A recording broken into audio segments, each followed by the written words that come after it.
Hello. Are you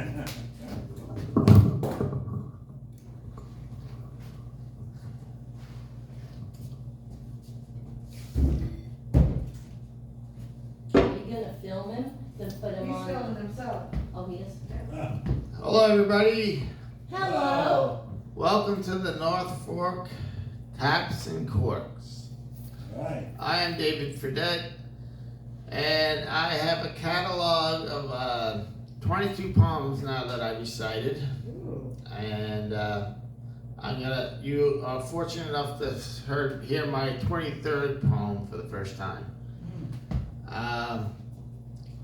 What else? Do you mind if I film you? No.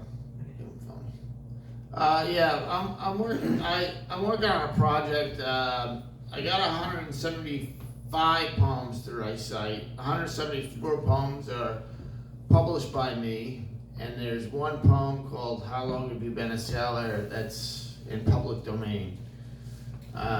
So I'm at 22 right now, going for 23. I'm gonna start off. The poems are all numbered. I'm gonna start off with poem number 14, and I'm gonna try to go to 23.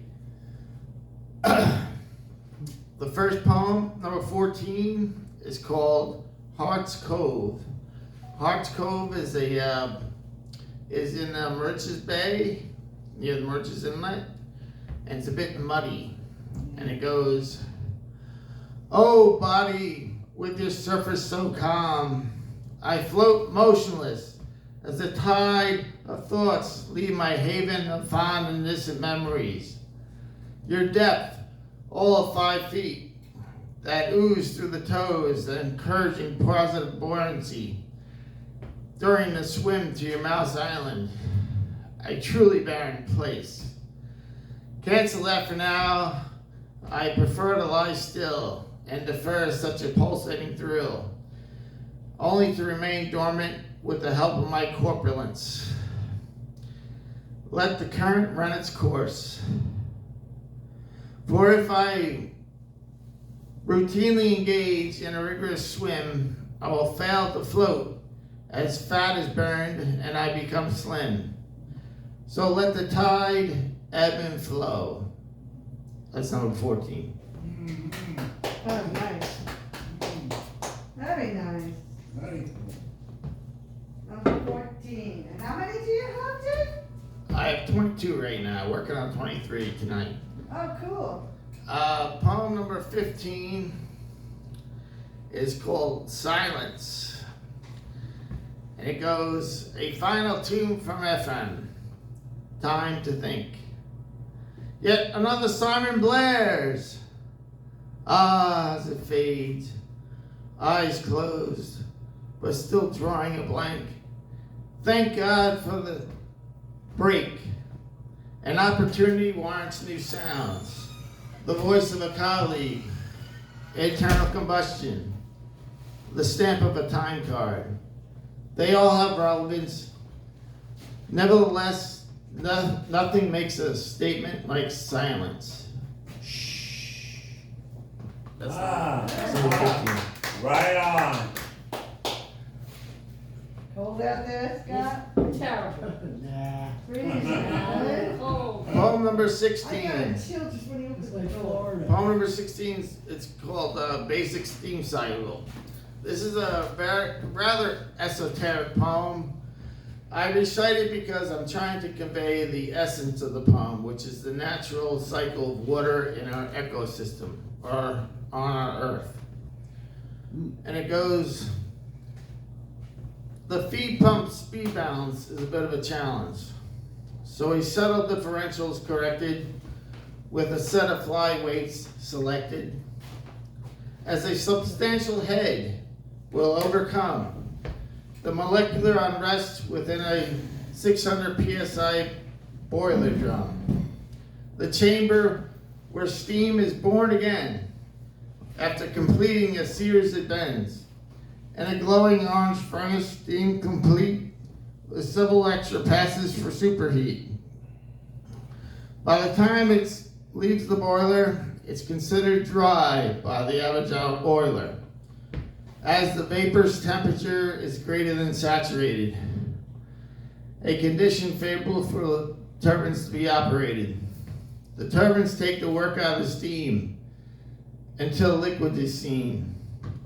Due to the loss of latent BTUs in the condenser where there's a vacuum, the term used is condensate, water in its liquid state. And after it's been reheated and deaerated, the feed pump's head is once again created. That's number 16.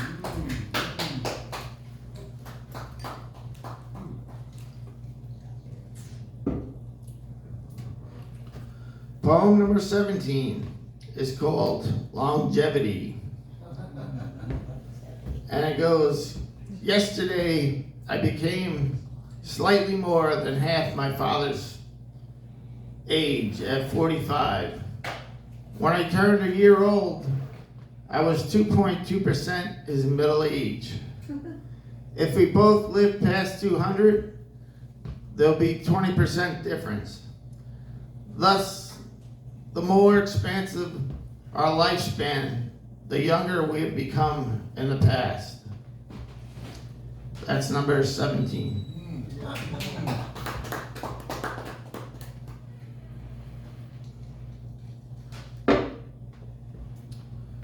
Poem number 18 is called Cold Surf. And it goes, at 60 degrees Fahrenheit, the ocean cures those thoughts. The endless superfluous rumination making the need to switch to Nextel quite apparent. First, I'm ankle deep. The feet sting with a frigid blood vessel reality, standing over a froth of broken swells. Then I'm up to my waist, chilling the sensitive members to a shade of purple, denying a retreat. Finally, it's the chest and head, the call for a complete dunk, an inevitable submersion into a hypothermic impression. I ride a few wave crests and appreciate the fortunate result of crossing the miles deep oceans for 4 years. I never had to go down with a ship. That's number 18. Whoa. Hey. Whoa.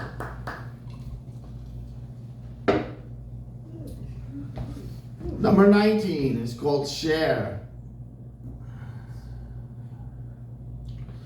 And it goes, a blue frisbee on the lawn, unearths thoughts of solemn days and greener pastures. Half-baked wit permeates through the modern still air, with social media and a pinch of time. Why have I left it behind? I could have kept giving it a never-ending toss to my family and friends, then the neighbors adjacent and across. Who knows, maybe old YouTube could have caught my drift of a disc with such a hue. That's number 19. Hey. Wow. Wow. You have this book together yet, or are you working on it? They're all published. They're all published. Poem number 20 is called Mickey Mouse. This is about my brother Tom, who's a bit of a socialite. And it goes,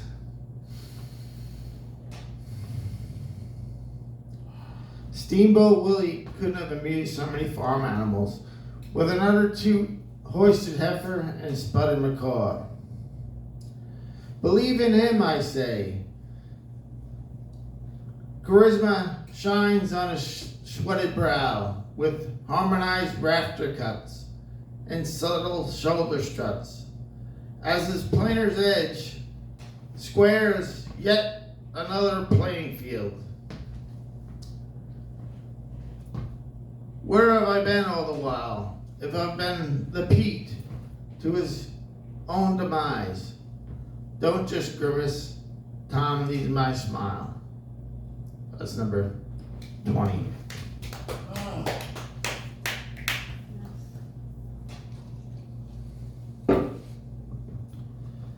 Poem number 21. It's called Dan Griffin. This is a true story. I worked on the Crosstown Ferry way back in 1989 during the summer. And the poem goes like this. My first day on the job in July of 99,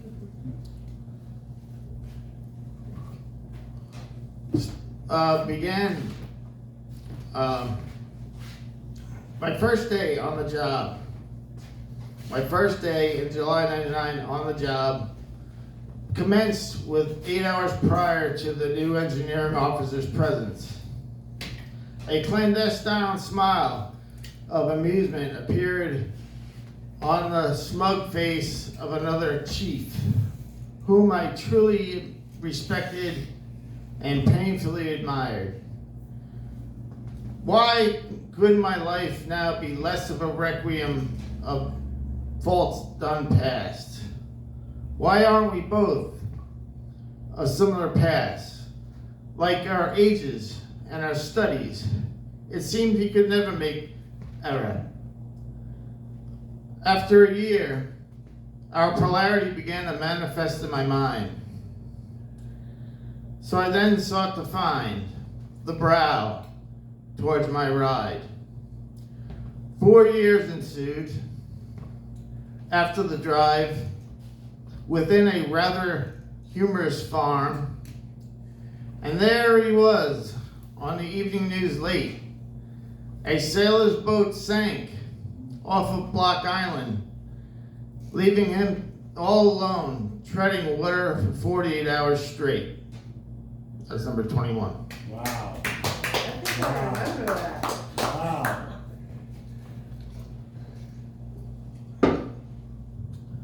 Poem number 22 is called Altruism.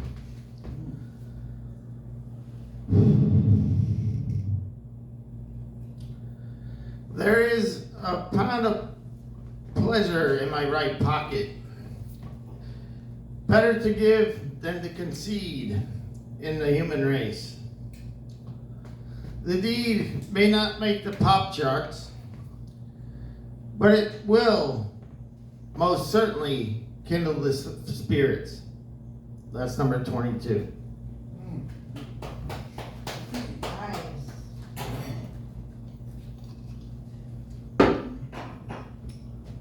Finally, number 23, it's called Turning 50. Or wish. Oh, no. We wish. We wish we That was back there. It goes, through all the years of staying put, I must release the demons of hand and foot. Cradled with my big chest out proud, I favor the dates where we're both laughing out loud. Thus, they are far and few between. A rarity, I must confess. Where's the scene? Lost with age and a lame routine. I will never lose the eye for beauty in every woman, though. That's number 23. Nice, nice. Thank you, everybody. Thank you.